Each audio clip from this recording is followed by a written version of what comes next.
ದೇವದುರ್ಗ ತಾಲೂಕು ವಾರ್ಡ್ನಲ್ಲಿ ಮೂಲಭೂತ ಸೌಕರ್ಯಗಳು ಸರಿಯಾಗಿಲ್ಲ. ಕಾರಣ ಏನಂದ್ರೆ ಮೊದಲನೇದಾಗಿ ಚರಂಡಿ ಎಲ್ ಬೇಕಲ್ಲೇ ಸ್ವಚ್ಛತೆ ಇಲ್ಲ. ಆ ಚರಂಡಿಯಿಂದ ಇದ್ರೆ ಸಾರ್ವಜನಿಕರಿಗೆ ರೋಗ ರುಜಿನ ಆಗ್ತಾರ.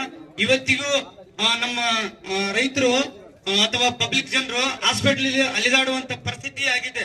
ಉದಾಹರಣೆಗೆ ಚುಂಗಿ ಅಂಬೇಡ್ಕರ್ ಸರ್ಕಲ್ ಇಂದ ಇದ್ದು ಅಲ್ಲಿ ಆಗಿರ್ಬೋದು, ಬಸ್ ಸ್ಟ್ಯಾಂಡ್ ಅಲ್ಲಿ ಆಗಿರ್ಬೋದು, ಪಾಟೀಲ್ ಲೋಣಲ್ಲಿ ಆಗಿರ್ಬೋದು, ಮೇನ್ ಪಬ್ಲಿಕ್ ಪ್ಲೇಸ್ ಅಲ್ಲಿ ಈ ತರ ಸಮಸ್ಯೆ ಆದ್ರೆ ಮತ್ತೆ ಎದಕ್ಕ ಯಾರು ಇರು ಹೊಣೆಗಾರರು?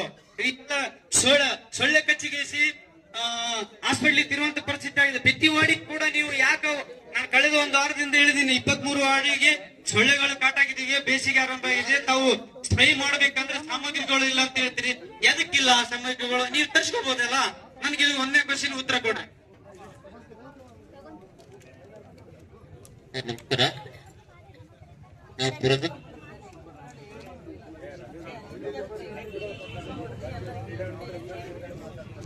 ಸರ್ ಈಗಾಗಲೇ ನಾವು ಹಂತವಾಗಿ ನಾವು ಚರಂಡಿಗಳನ್ನ ನಮ್ಮ ಹೆಲ್ತ್ ಇನ್ಸ್ಪೆಕ್ಟರ್ಗೆ ಸೂಚನೆ ನೀಡಿದೀನಿ. ಆ ಪ್ರಕಾರ ಮಾಡ್ತಾರ. ತಾವು ಎಲ್ಲಿನ ತೆಗೆದ್ರೆ ನಮ್ಗೆ ಫೋನ್ ಕಾಲು ಅಥವಾ ಅರ್ಜಿ ಕೊಟ್ಟಿದ್ರೆ ನಮ್ಗೆ ನಾವು ಇದು ಮಾಡಿ ಒಂದು ಫೋನ್ ಕಾಲ್ ಮಾಡಿದ್ರೆ ನೆಕ್ಸ್ಟ್ ಡೇ ಕೆಲಸ ಸ್ವಚ್ಛ ಮಾಡುವಂತ ಕೆಲಸ ಮಾಡಿದ್ದೀವಿ.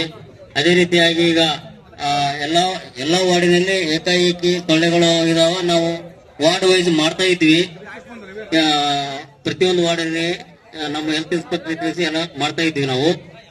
ಮತ್ತೆ ಏನಾದ್ರು ನಿಮ್ಮ ವಾರ್ಡಿಗೆ ಎಷ್ಟು ದಿನ ಬಂದಿರ್ಲಕ್ಕಂದ್ರೆ ನಮ್ಗೆ ಫೋನ್ ಮಾಡಿ ನಾವು ಹೆಲ್ತ್ ಇನ್ಸ್ಪೆಕ್ಟರ್ ಅಥವಾ ತಜ್ಞರಿಗೆ ಹೇಳಿಸಿ ನಾವು ಸೊಳ್ಳೆಗಳ ಒಂದು ನಾಶ ಒಂದು ನಿಯಂತ್ರಣ ಮಾಡುವಂತ ಒಂದು ಔಷಧಿ ಸಿಂಪಡಣೆ ಮಾಡಿ ನಾವು ಮುಂದಿನ ಕ್ರಮ ಕೈಗೊಳ್ತೀವಿ ಅಂತ. ಈಗ ಇಲ್ಲಿ ಕೇಳ್ರಿ, ಅವ್ರು ಕೇಳಿದ್ರೇನು? ಈಗ ನೀವು ಡ್ರೈನ್ ತೆಗಿಸಿಲ್ಲ, ಡ್ರೈನ್ ತುಂಬಿರೋದ್ರಿಂದ ಸೊಳ್ಳೆಗಳಾಗ್ತಾವ. ಅದನ್ನ ಯಾಕೆ ತೆಗಿಸಿಲ್ಲ ಬಿಡ್ರಿ. ಆಮೇಲೆ ನೀವು ಅದೇನಂತಾರಲ್ಲ ಪಾಗಿಂಗ್ ಮಾಡೋದು ಅದೆಲ್ಲ ಆಮೇಲೆ ಮಾಡ್ರಿ.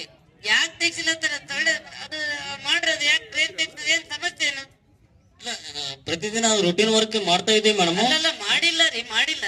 ನೀವು ಮಾಡಿದ್ದು ಏನ್ ಮಾಡ್ರಿ ಗೊತ್ತಿಲ್ಲ. ಈಗ ದೊಡ್ಡ ರಾಜಕಾಲಿ ಅದೆಲ್ಲ ತುಂಬಿದಲ್ಲ, ಏನ್ ಮಾಡ್ತೀರಿ ಮತ್ತೆ? ಮಾಡ್ರಿ. ಚಿಕ್ಕ